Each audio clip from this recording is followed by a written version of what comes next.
Black Entertainer TV.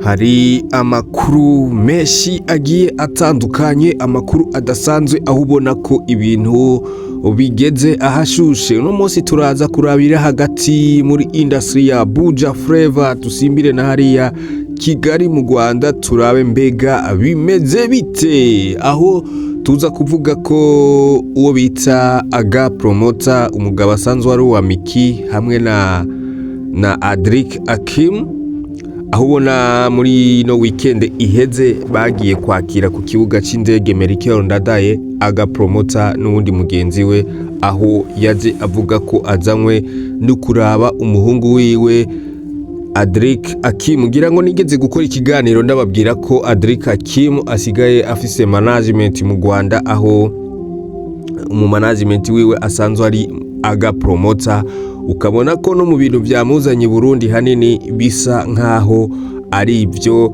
byamuzanye. Ubwo rero dusimbiye ku ruhande rwo mu Rwanda, naho ubona ko umukobwa wacu Nyambo Jessica aherutse gutererwa ivi, noneho akagirana etat civile, ukabona ko ibintu bimeze neza. Bagize ico babaza abamenyesha makuru Aga Promoter kubijanye n'ubukwe bwa Nyambo kuba atatumiwe.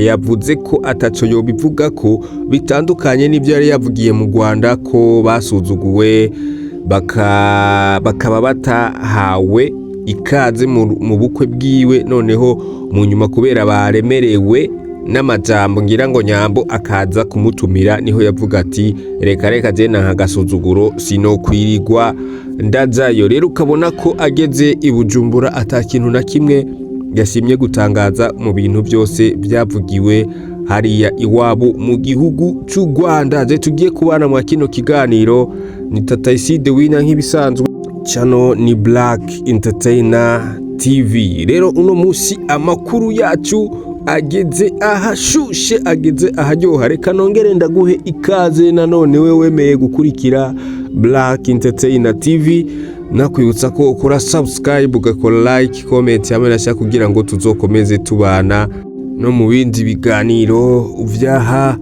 zaza. Rero ukabona ko ibintu hariya bimeze neza. Ubwo uwo bita Aga Promoter yaraje mu gisagara neza na neza ca Bujumbura muri music ya 257 hariya, ukabona ko bamwakiriye abamenyesha makuru, amasamirizi ndetse n'ama TV online. Ukabona ko hari bimwe mu bibazo bagiye bamubaza, aho we avuga ko yiziye kuraba umuhungu wiwe Adric Akim. Ngira ngo nigeze kubakorera ikiganiro mbabwira ukuntu Adric Akim yasigaye afise management yari mu gihugu kibanyi cy'u Rwanda. Ngira ngo mbeshi mwagiye mukibona utakiravye nasubire hasi gatoyi arabe ikiganiro nabakoreye hariya, ukabona ko ibintu bimeze neza. Rero nta uramenya what is going on, ni iki coba kimuzanye mu gisagara cya Bujumbura, nkuko asanzwe ego ari management wa Adric Akim, ariko ntituramenya mbega buba baje gukora iki neza na neza mu gisagara cya Bujumbura. Namwe mu makuru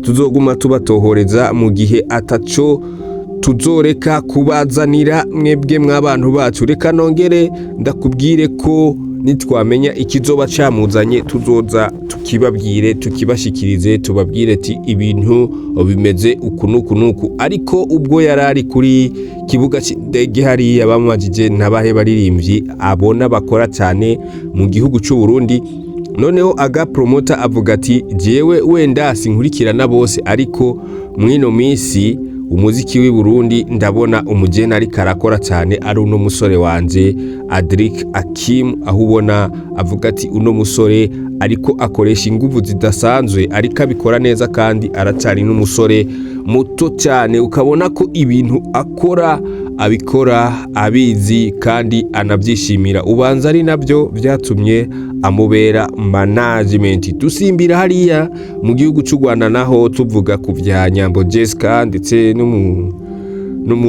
nabo bitabaye neza mu gihe cy'ubukwe, aho twavuga nyine nka Aga Promoter asanzwe ari umugabo wa Miki.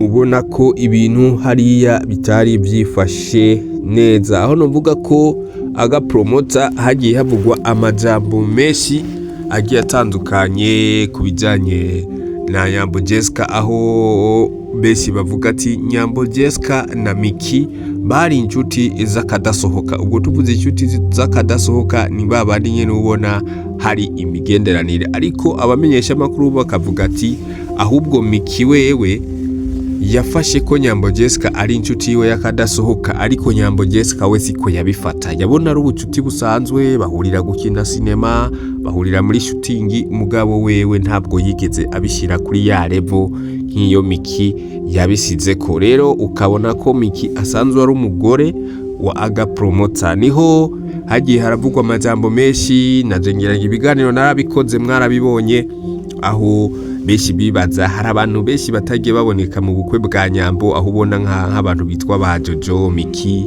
n'abandi bagiye batandukanye ntibashoboye kuhashika.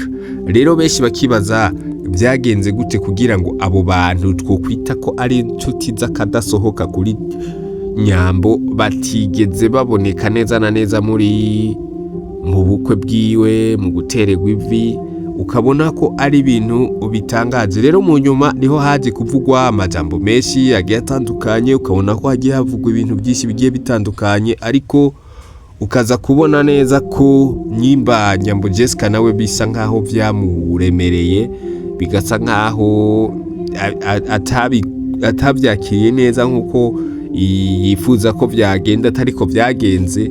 Niko mu nyuma kuza gutumira Miki ndetse na Aga Promoter kugira ngo bazobe bahari mu gihe nabo hogira ubundi bukwe bataha.